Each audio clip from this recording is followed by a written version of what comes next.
الحمد لله وكفى وسلام على عباده الذين اصطفى أما بعد فقد قال الله تبارك وتعالى في القرآن المجيد والفرقان الحميد فأعوذ بالله من الشيطان الرجيم بسم الله الرحمن الرحيم يا أيها الذين آمنوا اتقوا الله ولتنظر نفس ما قدمت لغد واتقوا الله وقال في موضع آخر يا أيها الذين آمنوا توبوا إلى الله توبة نصوحا صدق الله العظيم اللهم صل على سيدنا ومولانا محمد في أول كلامنا اللهم صل على سيدنا ومولانا محمد في أوسط كلامنا اللهم صل على سيدنا ومولانا محمد في آخر كلامنا عزیز ساتھیو، اللہ تبارک و تعالیٰ کا احسان عظیم ہے۔ اللہ تبارک و تعالیٰ نے اس پرنور مجلس میں اور بابرکت موقع پر ہم سب کو ایک جگہ جمع ہونے کی توفیق بخشی ہے، مرحمت فرمائی ہے۔ مجھ سے قبل آپ علماء کرام کے بیانات سن رہے تھے اور وہ آپ کو بتلا رہے تھے اور حق بتلا رہے تھے کہ آج یہ رات برکتوں والی رات ہے، مقدس رات ہے، اور ہم اس رات کو اپنی مادری زبان میں شب برات سے تعبیر کرتے ہیں۔ یہ شب فارسی کا لفظ ہے، شب کے معنی رات کے آتے ہیں اور برات کے معنی چھٹکارے کے آتے ہیں۔ شیخ عبد القادر جیلانی محبوب سبحانی رحمہ اللہ فرماتے ہیں کہ برات کے ایک معنی تو یہ ہیں کہ جو لوگ اللہ تبارک و تعالیٰ کی نافرمانی میں لگے ہوئے ہیں اور موقع ملنے کے باوجود وہ اللہ تبارک و تعالیٰ کی طرف رجوع نہیں کرتے، اللہ تبارک و تعالیٰ ان سے برات کا اظہار فرماتے ہیں، بھائی ہمارا تم سے کوئی تعلق نہیں ہے۔ اور دوسرا معنی یہ فرماتے ہیں کہ جو لوگ سال ہا سال تک جہنم اور دوزخ کے قید خانوں میں گرفتار رہتے ہیں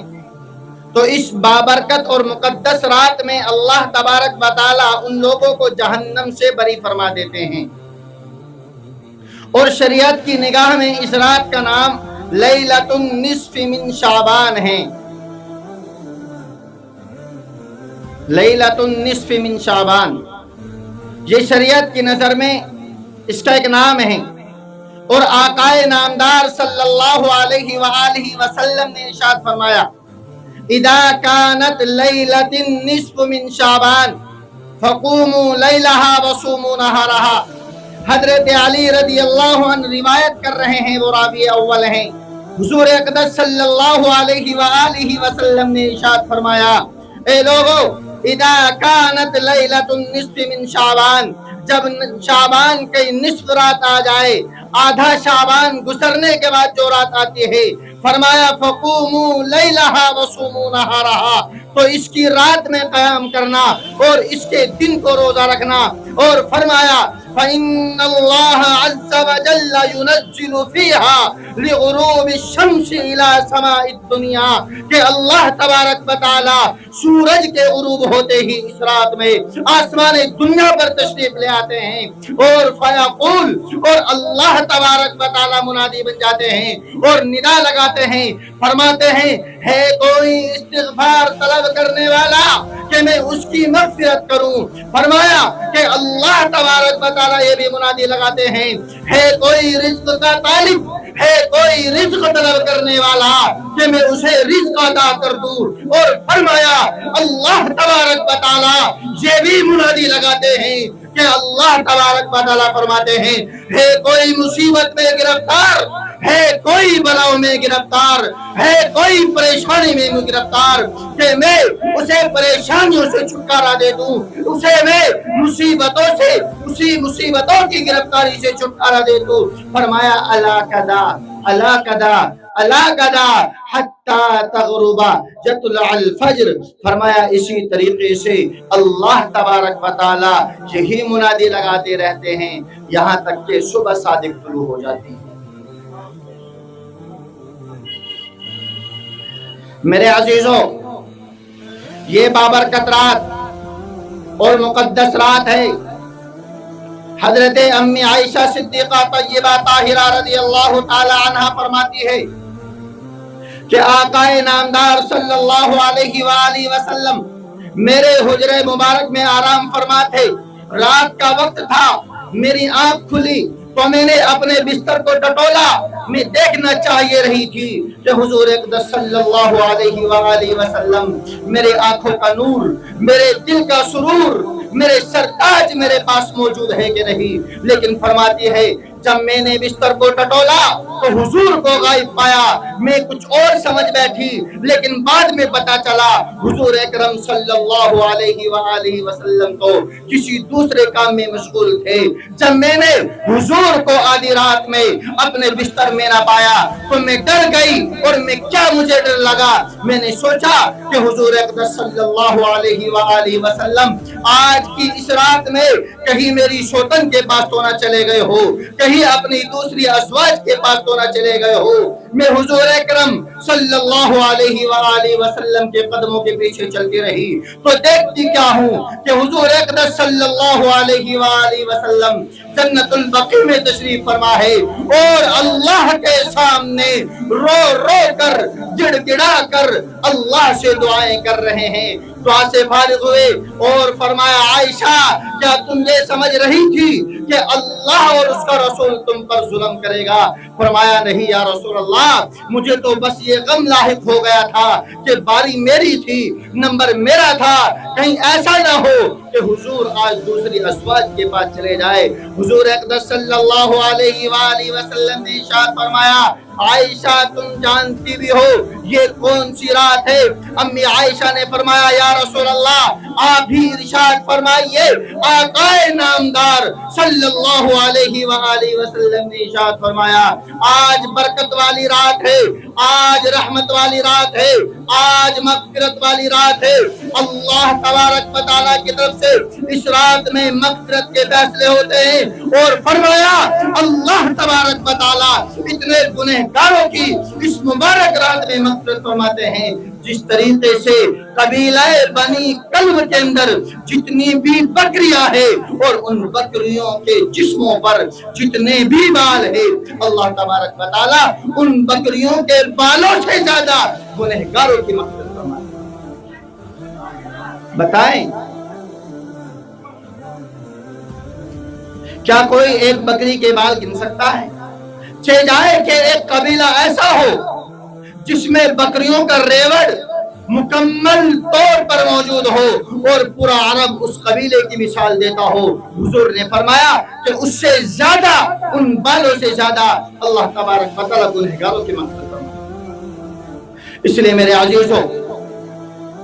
آیت کریمہ میں نے آپ کے سامنے پڑھی تھی، یا ایھا الذین آمنوا اتقوا اللہ ولتنظر نفس ما قدمت لغد واتقوا اللہ ان اللہ خبیر بما تعملون۔ اللہ تبارک و تعالیٰ پارہ نمبر 28 میں ارشاد فرماتے ہیں یا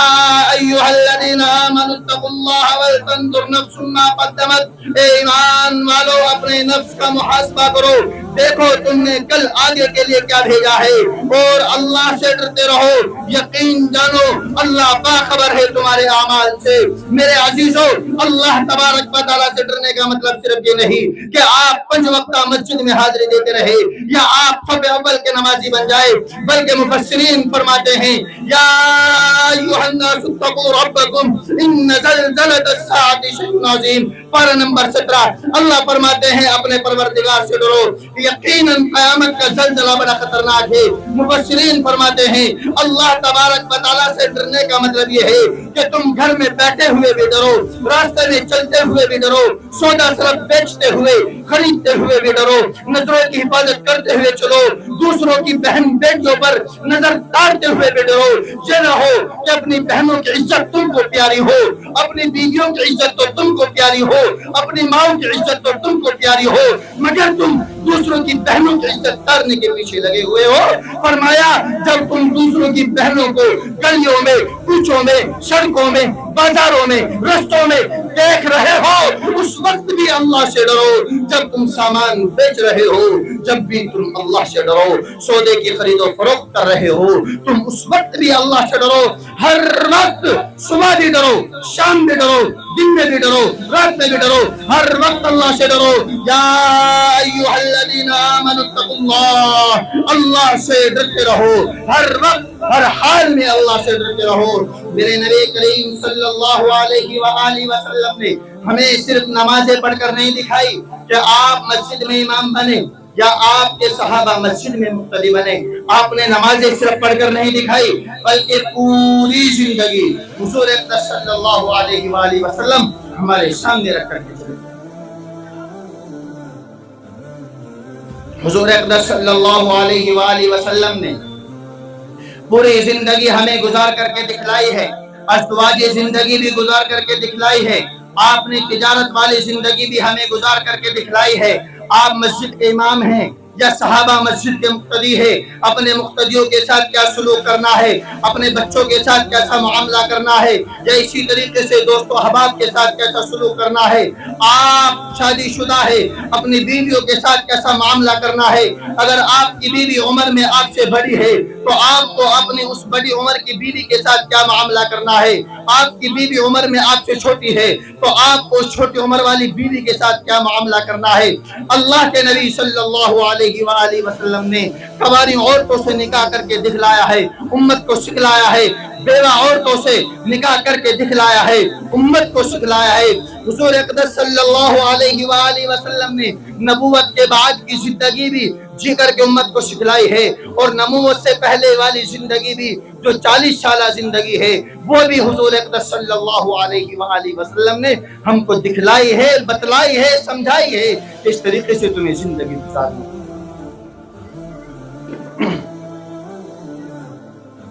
میرے عزیزوں، ایک واقعہ بڑا مشہور ہے، میں بھی جانتا ہوں، آپ بھی جانتے ہیں، یاد دہانے کی صرف ضرورت ہے۔ حضور اقدس صلی اللہ علیہ وآلہ وسلم کی 40 سال کی عمر ہو گئی۔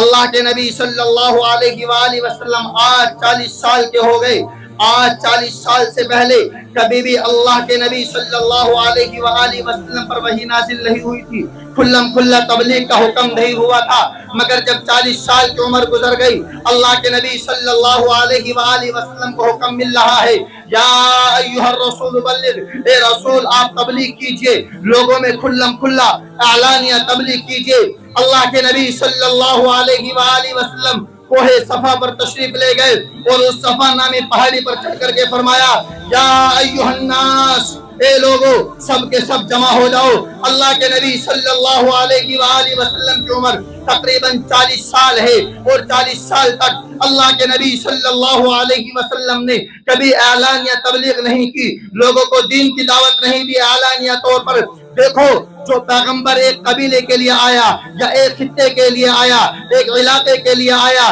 چند بستیوں کے لیے آیا، ایک ملک کے لیے آیا، اسے تھوڑے ہی دن میں نبوت دی۔ حضرت عیسیٰ علیہ السلام 3 دن کے بچے ہیں، اور 3 دن کے بچے ہیں اور ماں کے بگوڑے میں کھڑے ہو کر، ماں کی گود میں کھڑے ہو کر کے کہتے ہیں، انی عبد اللہ آتانی الکتاب وجعلنی نبیا، کہ میں اللہ کا نبی ہوں، میں اللہ کا بندہ ہوں، مجھے اللہ کتاب دے گا، میں نبی بنایا جاؤں گا آپ حضرت عیسیٰ علیہ السلام مخصوص علاقے کے نبی ہے اور پوری دنیا کے نبی نہیں ہے، مگر 3 دن کی عمر ہے، آپ نبوت کا اعلان کر رہے ہیں۔ ادھر حضور اقدس صلی اللہ علیہ وآلہ وسلم وما ارسلناک الا رحمۃ للعالمین کا خطاب لے ہوئے ہیں، پوری دنیا کے نبی ہے، پورے خطے کے نبی ہے، پورے علاقے کے رسول ہے، دنیا اور آخرت تمام جہانوں کی سرکار حضور اقدس صلی اللہ علیہ وآلہ وسلم ہیں۔ سوال یہ ہوتا ہے جو شخص ایک مخصوص خطے کے لیے نبی بن کر کے آیا وہ 3 دن میں اپنی نبوت کا اعلان کر رہا ہے،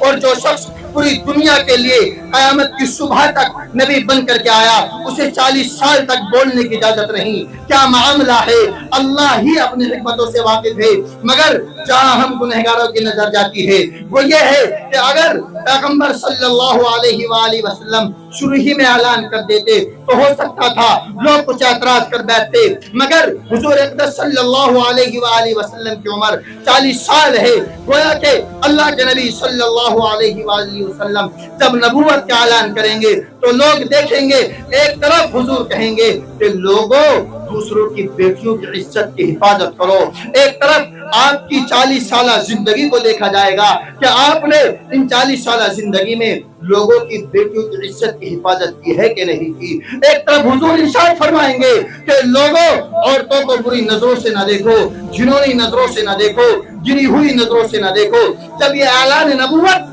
لسان نبوت سے ادا ہوگا لوگ دیکھیں گے کہ 40 سالہ زندگی میں حضور کا یہ عمل تھا۔ حضور کہیں گے چوری نہ کرو، السارق والسارقۃ فاقطعوا ایدیہما، قرآن کا فیصلہ ہے چوری کرنے والا مرد ہو یا چوری کرنے والی عورت ہو اس کے دونوں ہاتھ کاٹ دیے جائے۔ جب حضور لسان نبوت سے یہ اعلان فرمائیں گے تو حضور کی 40 سالہ زندگی کو دیکھا جائے گا۔ یہی وجہ ہے جب حضور اقدس صلی اللہ علیہ وآلہ وسلم کوہ صفا پر چڑھے اور اعلان فرمایا یا ایھا الناس، تمام لوگوں نے حضور کی آواز کو سنا، اپنے کانوں میں سنا، یکے بعد دیگرے لوگ اکٹھا ہونے لگے، ایک دوسرے سے کہنے لگے 40 سال تک محمد نہیں بولے، 40 سال تک عبداللہ کا لڑنا نہیں بولا، عبد المطلب کا لخت جگر نہیں بولا، آمنہ کا لخت جگر نہیں بولا، آج دیکھو وہ کیا کہنا چاہ رہا ہے۔ جو لوگ کھانا کھا رہے تھے انہوں نے کھانے کو چھوڑا، جو لوگ اپنی کھیتی باڑی میں بیٹھے ہوئے تھے انہوں نے اپنے کام دھندے مشاغل کو ترک کر دیا اور کوہ صفا کی طرف دوڑ پڑے۔ حضور اقدس صلی اللہ علیہ وآلہ وسلم سے پوچھا بتائیں آپ کیا کہنا چاہتے ہیں؟ حضور اقدس صلی اللہ علیہ وسلم نے ڈائریکٹ نہیں کہا بلکہ کہا بتاؤ اگر میں تم سے یہ کہوں اس پہاڑ کے دامن میں ایک فوج ہے جو ابھی تم پر حملہ آور ہونے والی ہے تو بتاؤ تم میری بات کو سچ جانو گے کہ جھوٹ؟ سب نے یک زبان ہو کر کے کہا ہم آپ کی بات کو سچا مانیں گے کیونکہ آپ صدیق ہے، آپ امین ہے، آپ امانت دار ہے، آپ صادق ہے، آپ صدیق ہے، آپ امین و امانت دار ہے۔ اس کے بعد حضور اقدس صلی اللہ علیہ وآلہ وسلم نے فرمایا قولوا لا الہ الا اللہ تفلحون، اے لوگو لا الہ الا اللہ کہہ لو کامیاب ہو جاؤ گے۔ مگر میرے عزیزو یاد رکھو آپ کا بھائی ہوگا، آپ کے رشتہ دار ہوگے، آپ کے محلے کے پڑوسی ہوں گے، جب تک وہ آپ کے درمیان گناہ کرتے رہیں گے آپ بھی خوش ہوں گے ہم بھی خوش ہوں گے، مگر جس وقت وہ اپنی زبان سے کہے گا اے میرے بھائی، اے میرے دوست، اے میرے ساتھی چل نماز کے لیے، تو ہم کیا کہتے او بڑا ملا بن گیا، کل تک تو ہمارے ساتھ گلیاروں میں پھرتا تھا، کل تک تو ہمارے ساتھ ہوٹلوں میں بیٹھا کرتا تھا، آج تو مولوی بنا پھرتا ہے، آج تو ہمیں تقریر سنا رہا ہے، آج تو ہمیں نماز کی دعوت دے رہا ہے۔ جو کام آج مسلمان ان علماء کے ساتھ کر رہے ہیں، ان تبلیغی حضرات کے ساتھ کر رہے ہیں، وہی کام کفار مکہ نے حضور اقدس صلی اللہ علیہ وآلہ وسلم کے ساتھ کیا تھا۔ حضور اقدس صلی اللہ علیہ وآلہ وسلم نے جب پوچھا بتاؤ تم نے مجھے کیسا پایا، کہیں میری زندگی کو تم نے کھولتے ہوئے دیکھا؟ کیا تم نے میری زندگی کو شرارت میں دیکھا؟ تم نے میرا بچپنا کیسا پایا؟ اس وقت لوگ کہہ رہے تھے ہم نے آپ کو جربنا کا مرارا، ہم نے آپ کو بار بار آزمایا، آپ کو صادق پایا، امین پایا۔ وہی لوگ جو سچائی کے دعوے دار تھے، جو آپ کی صداقت کی گواہی دے رہے تھے، وہی لوگ کہتے تھے محمد تیرا ناس ہو، تو نے ہمیں اسی لیے یہاں بلایا تھا۔ تو میرے عزیزو ان واقعات سے ہمیں یہ پتہ چل رہا ہے کہ جب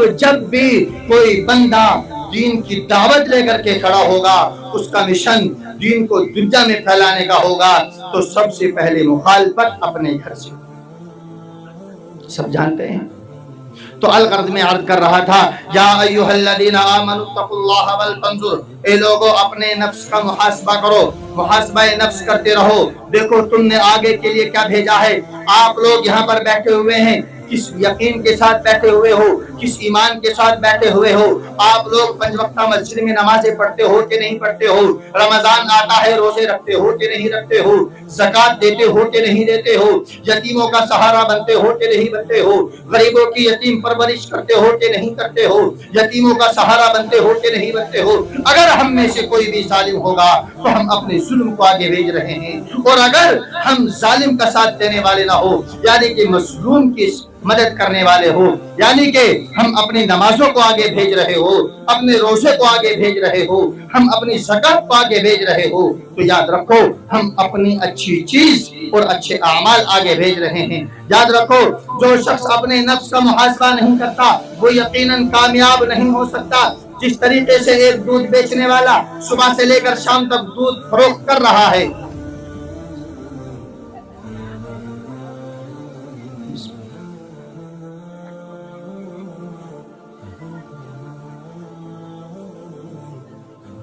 جزاک اللہ خیر، جس طریقے سے ایک دودھ بیچنے والا صبح سے لے کر شام تک دودھ بیچتا پھر رہا ہے، شام کو بیٹھ کر کے حساب لگا رہا ہے کہ میں 60 روپے کلو دودھ بیچ رہا ہوں یا فلاں روپے کلو دودھ بیچ رہا ہوں، وہ صبح سے لے کر شام تک اپنے گھر پر آ کر کے بیٹھ کر کے ڈائری نکال کر کے دودھ کا حساب کر رہا ہے۔ ایک پرچون کی دکان والا ہے، صبح سے لے کر شام تک اس نے کیا بیچا، وہ اپنی دکان کا محاسبہ کر رہا ہے کہ اس نے کیا کھویا کیا کمایا، اسی وجہ سے وہ کامیاب ہے۔ اگر کوئی بندہ کسان ہے تو وہ پورے سال میں 2 سال میں اپنی سالانہ صرفی پر وہ حساب لگا رہا ہے۔ اگر کوئی شخص ایسا ہے کہ وہ کاروباری ہے مگر اپنا حساب نہیں رکھتا وہ کامیاب نہیں ہے۔ اسی طریقے سے ہم مسلمان ہیں، اگر ہم صبح اٹھے ہم نے نماز پڑھی کہ نہیں، ہم نے نماز تہجد پڑھی کہ نہیں، فرض نماز پڑھی کہ نہیں، نمازوں کے بعد ہم کس لین دین میں لگ گئے، ہم نے کسی کو مارا، کسی کو لوٹا، کسی کو کھسوٹا، ہم نے چوری کی، ہم نے گالیاں نکالی، ہم نے بڑوں سے بدتمیزی کی، ہم نے چھوٹوں پر رحم نہیں کیا، ہم صبح سے لے کر شام تک گناہوں میں مبتلا رہے، گناہ پر گناہ کرتے رہے، شام آئی ہم سو گئے کھانا کھا کر کے، ہم نے اپنا نفس کا کچھ محاسبہ نہ کیا، اگلا دن آئے گا ہم پھر ایسے ہی زندگی گزاریں گے۔ میرے عزیزوں جب تک ہم اپنے نفس کا محاسبہ نہیں کریں گے ہماری زندگی ایسے ہی گزرتی رہے گی۔ اگر ہم صبح اٹھے اور شام کو سونے سے پہلے اپنے بستر پر جاتے وقت اپنے نفس کا محاسبہ کر لے اور ہم دیکھیں بھائی صبح میں 4 بجے اٹھا، میں نے نماز تہجد پڑھی، میں نے نماز فرض فجر پڑھی، میں نے نماز اشراق پڑھی، لیکن یار میں فلاں شخص سے اپنے دوست سے بات کر رہا تھا، جب میں اس سے بات کر رہا تھا تو بات کرتے ہوئے میری زبان سے گالی کے الفاظ نکلے تھے، چلو کوئی بات نہیں آگے چلتے ہیں، میں نے نماز ظہر پڑھی، نماز ظہر کے بعد کھانا کھایا، لیکن یار میں نے تو کھانا کھانے سے پہلے ہاتھ نہیں دھوئے تھے، میں نے تو کھانا کھانے سے پہلے بسم اللہ نہیں پڑھی تھی، کھانے کے بعد کی دعا نہیں پڑھی تھی، چلو بات آئی گئی ہوئی، عصر کی نماز پڑھی کہ نہیں پڑھی یار چھوڑ دی۔ اب جب عشاء کی نماز کے بعد وہ اپنے بستر پر آ رہا ہے تو اپنے نفس کا محاسبہ کر رہا ہے، جب اس نے شام کو بستر پر آنے کے بعد دیکھا کہ تو نے صبح گالی نکالی تھی، تو نے چوری کی تھی، تو نے جھوٹ بولا تھا، تو نے نماز عصر چھوڑ دی تھی، اب وہ اپنے نفس کا محاسبہ کر رہا ہے، تو بتاؤ اگلے دن وہ نیت کرے گا کہ رہی کل انشاءاللہ میں بات کروں گا، اپنی زبان کو اپنے قابو میں رکھوں گا، کل انشاءاللہ میں جھوٹ بولنے سے بچوں گا، کل انشاءاللہ میں نماز عصر پڑھوں گا۔ اب جب اس نے اپنے نفس کا محاسبہ کیا تو اعمال صالحہ پابندی سے وہ کرے گا، اور اگر اعمال صالحہ پابندی سے وہ کرنے لگا تو میرے عزیز و جنت کا حقدار بن جائے گا، اور اگر اس نے اپنے نفس کا محاسبہ نہ کیا تو جس طریقے سے زندگی اس کی شروع سے گزرتی آ رہی ہے اسی طریقے سے گزرتی رہے گی۔ اور قرآن کریم کہتا ہے لَهُمْ قُلُوبٌ لَا يَفْقَهُونَ بِهَا وَلَهُمْ أَعْيُنٌ لَا يَسْمَعُونَ بِهَا وَلَهُمْ أَعْيُنٌ لَا يُبْصِرُونَ بِهَا وَلَهُمْ آذَانٌ لَا يَسْمَعُونَ بِهَا أُولَٰئِكَ كَالْأَنْعَامِ بَلْ هُمْ أَضَلُّ۔ قرآن کہتا ہے کہ ان لوگوں کے دل ہیں مگر یہ لوگ سمجھتے نہیں، ان لوگوں کے کان ہیں مگر یہ سنتے نہیں، ان لوگوں کی آنکھیں ہیں مگر یہ دیکھتے نہیں۔ فرمایا جب ان کے پاس قرآن آئی، جب ان کے پاس شریعت آئی، جب ان کے پاس انبیاء آئے، جب انبیاء کے بعد صحابہ آئے، صحابہ کے بعد ائمہ آئے، اور آج کے زمانے میں علماء کرام سمجھانے کے لیے قرآن کی آیات کی تفسیر کو سمجھا رہے ہیں اور احادیث شریعہ کو سمجھا رہے ہیں، مگر ہم لوگ تمام چیزوں کے ہونے کے باوجود قرآن کو سمجھنے کو تیار نہیں، دل کے ہوتے ہوئے حدیث کو سمجھنے کے لیے تیار نہیں، اپنی آنکھوں کے ہوتے ہوئے صحیح باتوں کو دیکھنے کے لیے تیار نہیں، ان کانوں کے ہوتے ہوئے صحیح بات کو سننے کے لیے تیار نہیں۔ تو قرآن کا فیصلہ ہے اولئک کالانعام، تو یہ لوگ بندر ہے، یہ لوگ سور ہے، یہ لوگ خنزیر ہے، یہ لوگ چوپائے ہیں، بلکہ قرآن اس پر بس نہیں کہتا، بلکہ کہتا ہے اولئک کالانعام بل ہم اضل، بلکہ اس سے بھی گئے۔ صرف یہی نہیں کہ لوگ چوپائے ہیں، بلکہ قرآن کہتا ہے بل ہم اضل، بلکہ یہ لوگ اس سے بھی گئے گزرے ہیں، اس لیے کہ جانور تو اپنے مالک کا وفادار ہوتا ہے۔ آپ کی گلی میں گزرنے والا کتا، آپ ایک دن اسے روٹی کا ٹکڑا ڈال دو، کل کو پونچھ ہلاتا ہوا آپ کے پیچھے آ جائے گا۔ کیا آپ کو نہیں معلوم ابھی زمانے کے ابھی قریب ہی کی بات ہے، جس علاقے میں برف باری ہو رہی ہے، جہاں پر برف کے انبار برس رہے ہیں آسمانوں سے، وہاں پر دو لوگ مرے ہوئے پائے، اس مالک اس آدمی کا کتا پوری رات اپنے مالک کی حفاظت کرتا رہا۔ اسے معلوم ہے، یہ ابھی کی بات، تازہ بات آپ کو بتا رہا ہوں قریبی کی، وہ شخص مرا ہوا پڑا ہے، تو لوگ وہاں پر مرے ہوئے پڑے ہیں، مگر اس کا وہ بے زبان جانور، وہ کتا پوری رات سردی کے موسم میں اپنے مالک کی حفاظت کر رہا ہے۔ بتاؤ اس مالک نے اسے روٹی کا ٹکڑا گھیرا، اس کی پرورش کی، مگر وہ کتا بھی، وہ بے زبان جانور بھی اپنے مالک کا وفادار نکلا۔ مسلمانوں میں کیا ہو گیا، ہمیں آپ کو کیا ہو گیا؟ ہم صبح سے لے کر شام تک اللہ کی نعمتوں کو فائدہ میں لا رہے ہیں، اللہ کی نعمتوں کی ہم پھر بھی ناشکری کر رہے ہیں۔ وَإِن تَعُدُّوا نِعْمَتَ اللَّهِ لَا تُحْصُوهَا، اگر تم اللہ تبارک و تعالیٰ کی نعمتوں کو شمار کرنا چاہو تو شمار نہیں کر سکتے۔ بتاؤ سانس کون لے رہا ہے؟ اللہ تبارک و تعالیٰ نے یہ ہمیں دو آنکھیں دی ہے، ہمیں کان دیے ہیں، ہمیں جسم مرحمت فرمایا ہے، بیوی مرحمت فرمائی ہے، اولاد مرحمت فرمائی ہے، اتنی ساری نعمتیں اللہ تبارک و تعالیٰ نے ہمیں نعمتیں مرحمت فرمائی ہے، مگر ان تمام نعمتوں کو استعمال کرنے کے بعد بھی ہم لوگ اللہ کی ناشکری سے گزر رہے ہیں، اپنی زندگی کو گزار رہے ہیں۔ اور اللہ تبارک و تعالیٰ کا فیصلہ ہے، فرمایا اگر تم اللہ کی نعمتوں کی شکر گزاری کرو گے تو اللہ تبارک و تعالیٰ ان نعمتوں میں اضافہ کر دیں گے، اور اگر ان کی ناشکری کرو گے تو اللہ تبارک و تعالیٰ یہ بھی تم سے چھین۔ اس لیے میرے عزیزوں ہمیں چاہیے کہ ہم اللہ تبارک و تعالیٰ کی نعمتوں کے شکر گزار بنے، شکر گزاری بنے۔ الغرب میں نے آیت کریمہ پڑھی، اس کے آگے اللہ تبارک و تعالیٰ فرماتے ہیں وَلَا تَكُونُوا نَسُوا اللَّهَ فَأَنسَاهُمْ أَنفُسَهُمْ، کہ تم ایسے نہ ہو جانا کہ جو لوگ جنہوں نے اللہ کو بھلا دیا، اور یاد رکھو وہ سمجھتے یہ ہیں کہ اللہ کو انہوں نے بھلا دیا، لیکن حقیقی بات یہ ہے کہ اللہ نے انہیں بھلا دیا۔ وہ تو یہ سمجھ رہے ہیں کہ ہم نے اللہ کو بھلا دیا، لیکن صحیح بات یہ ہے اللہ نے انہیں بھلا دیا۔ میرے عزیزوں علماء چیخ چیخ کر کے کہہ رہے ہیں کہ مسجدوں کو آباد کرو، مدرسوں میں اپنے بچوں کو بھیجو، قرآن کی تعلیم دو، مگر ہم لوگ پڑھانے کو، خود پڑھنے کو تیار نہیں ہے۔ میرے والد محترم حضرت مولانا رکن الدین صاحب جس وقت میں مولویت کے دوسرے سال میں تھا، اپنے والد صاحب کے پاس آیا، وہ بھی عالم دین ہے، مولانا ہے۔ جب میں اپنے والد صاحب کے پاس آیا تو مدرسے میں کتاب پڑھائی جاتی ہے نور العزا، اس میں حیض و نفاس، آپ سب جانتے ہیں حیض و نفاس عورتوں کو آتے ہیں۔ میں والد صاحب کے پاس بیٹھا ہوا تھا، والد صاحب نے کہا بھائی ابو ذر کیا پڑھ رہے ہو؟ میں نے دکھایا کہ حیض و نفاس کے مسائل چل رہے ہیں، تو مسئلہ وہ سمجھا رہے تھے مجھے، میں ان سے سبق سمجھ رہا تھا۔ تو میرے والد صاحب نے عجیب بات کہی، کہا آپ نے حیض والی عورتیں دیکھی ہے، کیا آپ نے حیض والے مرد بھی دیکھے ہیں؟ آپ میں ہے کوئی حیض والا مرد؟ کوئی ہو تو ہاتھ اٹھائیں، ہے کوئی؟ حیض تو آپ سمجھ سکتے ہیں، عورتوں کو مہینے میں آتا ہے خون، تو کسی مرد کو، کسی لڑکے کو مہینے میں خون آتا ہے؟ آتا ہے؟ نہیں آتا۔ تو میرے والد صاحب نے بڑی عجیب بات کہی، کیا کہا؟ تم جانتے ہو کہ جس طریقے سے حیض والی عورتیں ہوتی ہے، مرد بھی حیض والے ہوتے ہیں۔ اب میرا بچپنا تھا، میں سمجھ نہیں پایا بھائی ہوتے ہوگے، کیا معلوم؟ میں نے کہا جی ہم نے تو نہیں دیکھے۔ کہنے لگے بھائی جب عورت ناپاک ہوتی ہے تو اللہ کا حکم جو نماز روزہ ہے ان سے ثابت ہو جاتا ہے، سب کو معلوم ہے۔ بھائی جب عورت ماہواری سے گزرے، جب اسے ایام کی حالت میں آ جائے، تو شریعت کا فیصلہ یہ ہے کہ اب آپ کو نماز بھی نہیں پڑھنی اور آپ کو روزہ بھی نہیں رکھنا، یہ مؤخر کر دیے جاتے ہیں، ان میں سے ایک چیز معاف کر دی جاتی ہے۔ تو میرے والد صاحب نے عجیب بات کہی، جس طریقے سے عورتوں کے اوپر سے نماز روزہ معاف ہو جاتا ہے، اسی طریقے سے کچھ مرد ہیں جب انہیں کہو بھائی نماز پڑھو، وہ کیا کہتے ہیں؟ اجی ہمارے کپڑے خراب ہیں۔ کیا کہتے ہیں؟ اجی ہمارے کپڑے خراب ہیں۔ بھائی کپڑے تو مہینے میں عورت کے خراب ہوتے ہیں، آپ کے کب سے خراب ہونے لگے؟ پتہ یہ چلا کہ آپ کے جب ہر مہینے کپڑے خراب ہوتے ہیں تو آپ حیض والے مرد ہیں۔ بتاؤ کتنے لوگ ہیں حیض والے یہاں؟ قریب قریب سبھی ہو گئے۔ تو پتہ چل گیا نا حیض والے مرد کسے کہتے ہیں۔ تو اس لیے میرے عزیزوں،